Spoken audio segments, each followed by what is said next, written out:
인정할 건 인정합시다. 배터리 전쟁, 특히 전기차 시장에서의 승자는 명백히 중국입니다. 우리가 아무리 K배터리를 외쳐도 전 세계 도로를 달리는 전기차의 절반 이상은 이미 중국산 배터리를 심장으로 달고 있습니다. 가격이 30%라 싼데 성능은 쓸만하다. 자본주의 시장에서 이보다 완벽한 승리의 공식은 없죠. 그런데 말입니다. 아주 기이한 일이 벌어지고 있습니다. 그 승자인 중국의 로봇 기업들이 패자인 한국의 배터리 회사 문을 두드리고 있습니다. 그것도 아주 다급하게 말이죠. 제발 당신들의 비싼 배터리를 우리에게 팔아주십시오. 도대체 왜일까요? 자국에 널리고 널린 게 싸고 좋은 배터리인데 왜 굳이 비싼 돈을 주고 한국사를 찾을까요? 이 기묘한 역설 속에 앞으로 10년 대한민국 경제를 뒤흔들 거대한 부의 기회가 숨어 있습니다. 오늘은 중국의 완벽한 승리 뒤에 가려진 로봇 시장의 진실, 그리고 그 속에 숨겨진 치명적인 함정까지 낱낱이 파헤쳐 보겠습니다. 타이틀 로고, 중국의 완벽한 승리, 로봇은 왜 한국을 찾는가? 제1막, 역설의 시작, 승자와 패자, 그리고 이상징후. 1장, 중국의 완벽한 승리, 전기차 시장의 냉혹한 현실. 화면, 그래프가 상승하는 중국 CATL, BYD의 주가와 시장 점유율 데이터. 내레이터, 먼저 뼈아픈 현실부터 직시하고 가겠습니다. 지난 5년, 배터리 시장은 가성비라는 단어 하나로 정리됩니다. 그리고 그 가성비의 제왕은 중국이었습니다. 숫자로 증명해볼까요? 배터리 용량 1kW 시당 가격을 비교해보면 한국의 3원계 NCM 배터리는 평균 120달러 선이었습니다. 반면 중국의 주력인 리튬 인산철 LFP 배터리는 얼마였을까요? 고작 85달러였습니다. 여러분이 테슬라 CEO 일론 머스크라고 생각해 보십시오. 혹은 폭스바겐의 경영진이라고 가정해 봅시다. 같은 거리를 주행하는 전기차를 만드는데 중국산 배터리를 쓰면 원가가 35% 이상 절감됩니다. 차 한 대당 수백만 원이 남는 장사입니다. 기업 입장에서 이걸 마다할 이유가 있습니까? 없습니다. 안전성 논란이요? 중국은 기술력으로 그걸 극복했습니다. LFP 배터리는 화재 위험도 낮고 수명도 깁니다. 무겁고 에너지 밀도가 조금 낮다는 단점은 가격이라는 강력한 무기 앞에 아무런 문제가 되지 않았습니다. 결국 테슬라 모델 Y 스탠다드 모델에도 벤츠의 보급형 모델에도 현대차의 코나 일부 모델에도 중국산 배터리가 들어갔습니다. 시장은 냉정했습니다. 기술력이 더 뛰어나다는 한국의 자부심은 그래서 가격이 얼마냐는 시장의 질문 앞에서 무력했습니다. 이게 우리가 마주한 패배의 실체입니다. 중국은 거대한 내수 시장과 정부 보조금, 그리고 원자재 장악력을 바탕으로 전기차 시장의 표준을 LFP로 바꿔버렸습니다. 그런데 바로 이 지점에서 드라마가 시작됩니다. 전기차라는 거대한 영토를 정복하고 승리에 취해 있던 중국 배터리 제국에 균열이 생기기 시작합니다. 바로 로봇이라는 새로운 세상이 열리면서 말이죠. 전기차에서는 완벽했던 중국의 전략이 왜 로봇 앞에서는 무용지물이 되었을까요? 중국 로봇 제조사들이 한국의 배터리 회사 문을 두드리고 있는 진짜 이유, 바로 2장으로 이어집니다. 2장, 로봇 시장의 기이한 반전. 화면, 휴머노이드 로봇들이 움직이는 영상, 뒤이어 비밀스럽게 계약서를 검토하는 실루엣. 내레이터, 최근 업계 소식통에 따르면 중국의 주요 로봇 제조사들이 삼성 SDI, LG 에너지 솔루션 등 한국 기업들과 비밀리에 접촉하고 있습니다. 단순한 문의가 아닙니다. 구체적인 스펙을 제시하고 물량을 확보해달라는 계약 단계의 논의가 오가고 있다는 겁니다. 이게 얼마나 이상한 상황인지 감이 오십니까? 중국은 로봇 굴기를 외치며 전 세계에서 가장 많은 로봇을 생산하는 나라입니다. 배터리도 세계 1위입니다. 자국 배터리 회사인 CATL이나 BYD에서 배터리를 받아다 로봇에 끼우면 그만입니다. 물류비도 안 들고 관세도 없고 정보 보조금까지 받을 수 있습니다. 그런데 그 모든 혜택을 포기하고 굳이 더 비싸고 물류비도 들고 정치적으로 껄끄러운 한국산 배터리를 쓰겠다고 합니다. 도대체 왜일까요? 자국 배터리 기업들이 로봇용 배터리를 못 만들어서일까요? 아닙니다. 만들 수는 있습니다. 하지만 쓸 수 없는 수준이기 때문입니다. 전기차 시장을 제패한 중국 배터리의 강점들이 로봇 시장으로 넘어오는 순간 치명적인 약점으로 돌변해버렸기 때문입니다. 전기차, 그리고 로봇, 둘 다 모터로 움직이고 전기로 돌아갑니다. 겉보기엔 비슷해 보이죠? 하지만 공학적으로 보면 이 둘은 완전히 다른 종입니다.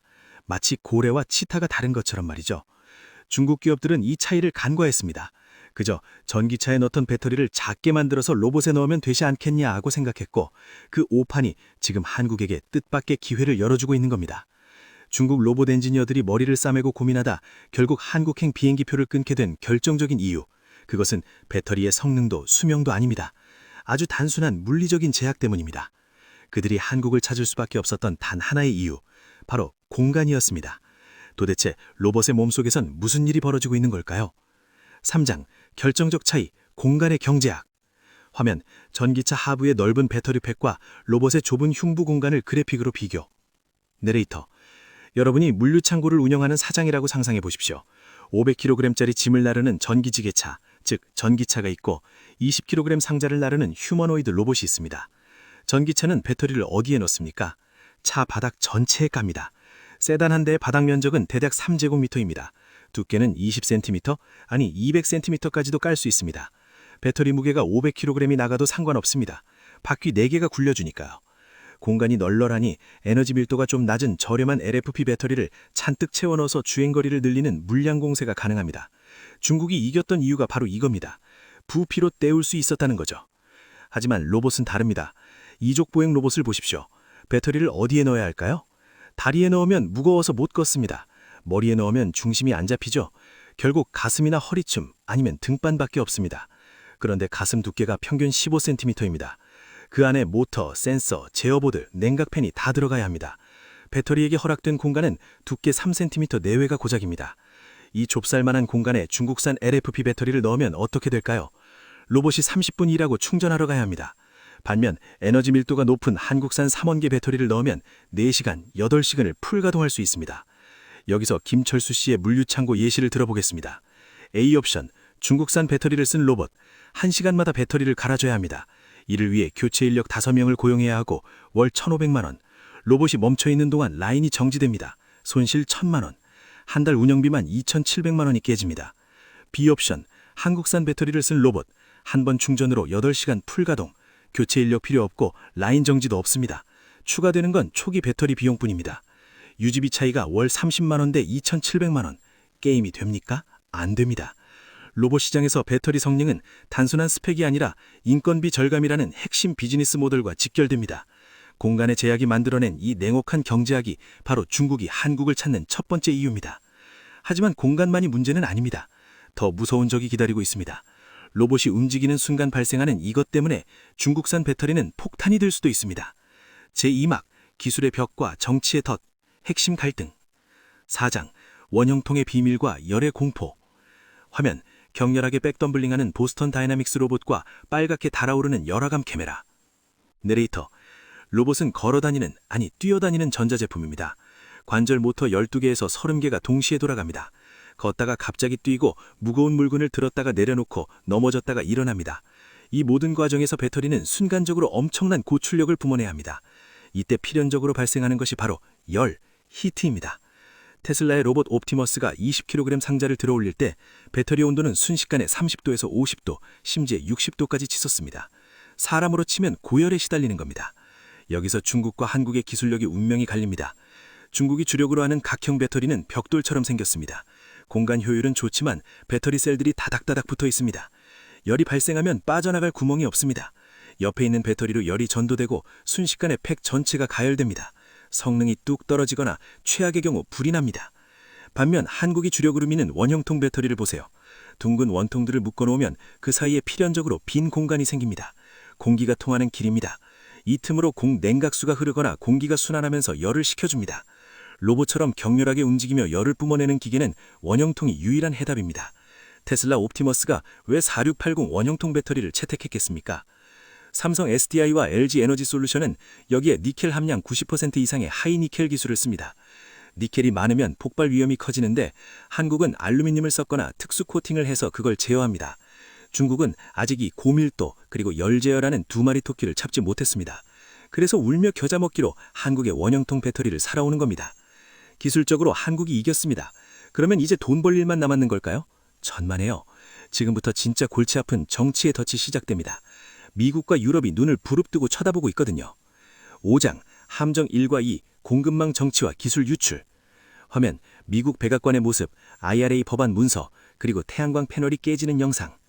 내레이터, 중국 로봇 기업이 한국 배터리를 사겠다는데 마냥 좋아할 수 없는 이유.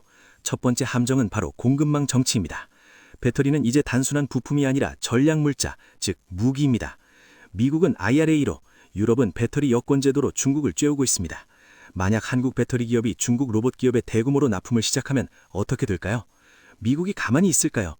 너희 중국의 로봇 굴기를 도와주는 거야 라며 압박할 수 있습니다. 반대로 미국의 눈치를 보다가 중국 납품을 거절하면 세계 최대 로봇 시장인 중국에서 영영 퇴출당할 수도 있습니다. 한국 기업들은 지금 미중 갈등이라는 외줄 위에서 고개를 해야 합니다. 두 번째 함정은 더 섬뜩합니다. 바로 기술 유출의 악몽입니다. 2000년대 초반 독일의 태양광 산업을 기억하십니까? 그 당시 독일의 큐셀 같은 기업은 세계 1위였습니다. 중국은 독일 기업들과 합작하고 엔지니어를 데려가고 기술을 배웠습니다. 그리고 10년 뒤에 어떻게 됐습니까? 중국이 그 기술을 바탕으로 가격을 반토막 내서 시장에 뿌렸고 독일 태양광 기업들은 줄도산했습니다. 지금 배터리도 똑같은 길을 갈 수 있습니다. CATL 회장은 2027년까지 차세대 배터리를 양산하겠다고 공언했습니다.